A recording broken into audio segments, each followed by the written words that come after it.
Assalamualaikum teman-teman. Saya dengan Adi. Di sini saya dari kelompok A3 Praktikum Analisa Instrumen akan memperkenalkan anggota dari kelompok A3. Yang pertama, saya sendiri Adi Saputro. Yang kedua ada Atik Fitriansyah. Yang ketiga ada Ningrum Putri. Di sini kami akan mereview jurnal instrumen NMR.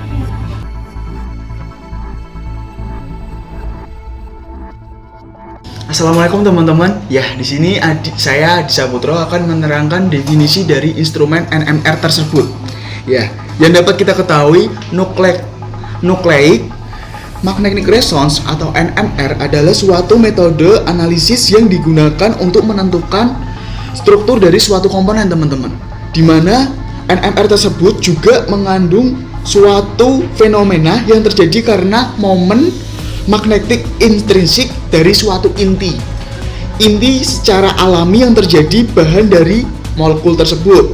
Sistem-sistem yang mengandung nukleus semacam ini ketika ditempatkan dalam media magnet, kita tahu sendiri kan media magnet itu bagaimana, itu nanti akan diterapkan secara eksternal, teman-teman. Setelah itu dapat menunjukkan penyerapan energi resonansi dari radiasi elektromagnetik yang ada di dalam medan magnet tersebut sehingga frekuensinya sesuai.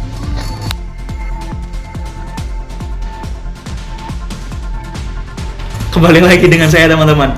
Di sini saya akan menjelaskan suatu prinsip dari NMR tersebut atau Nucleic Resonance System.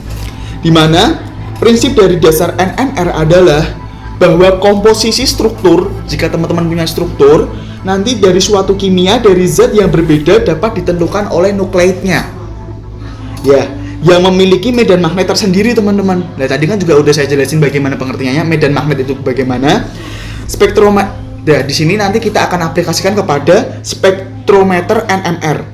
Dasar menganalisa menggunakan medan magnet dan detektor energi oleh partikel yang berputar dengan medan magnet yang sangat kuat, teman-teman. NMR bermacam-macam. Semisal ada NMR 1H, terus juga ada NMR I3C, terus juga ada I9F. Inti yang dapat diukur dengan NMR yaitu 1. Berbentuk bulat, 2. Berputar-putar, 3. Bilangan kuantumnya spin setengah, nilainya setengah, teman-teman. Terus juga jumlah proton dan neutronnya ganjil.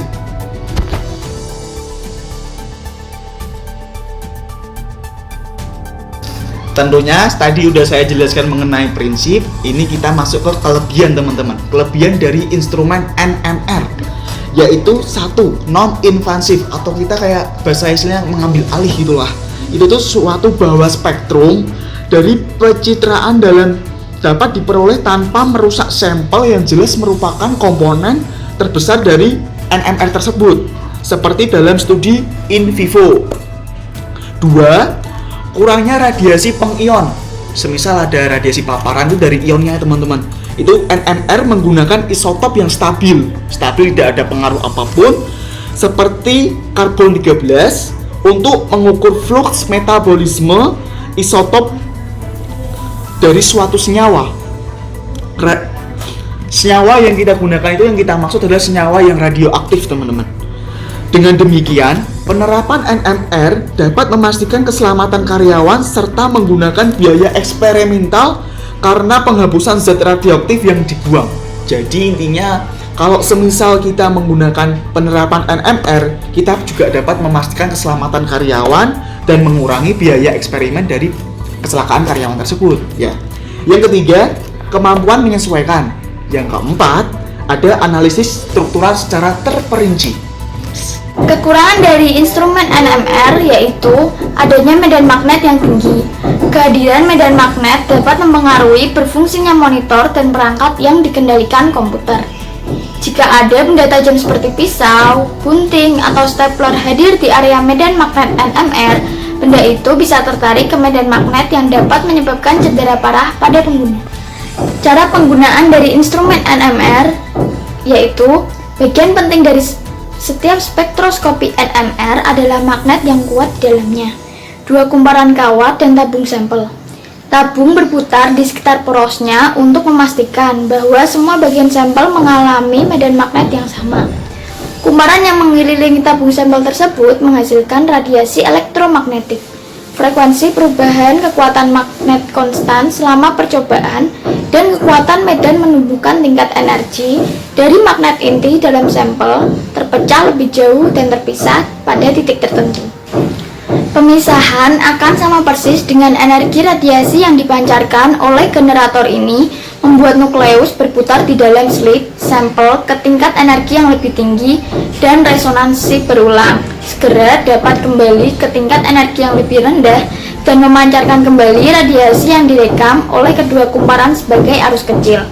Arus ini kemudian diperkuat sebagai proses untuk memberikan spektrum normal. Nah, berikut merupakan tahap-tahapan cara penggunaan dari instrumen NMR. Yang pertama, yaitu menyiapkan dan menyusun peralatan. Yang kedua, memasang kedua kumparan pada U-core. Yang ketiga, letakkan modulation coil pada pole choice dan pasang probe NMR pada U-core. Yang keempat, sambungkan kedua kumparan secara seri dengan power supply DC.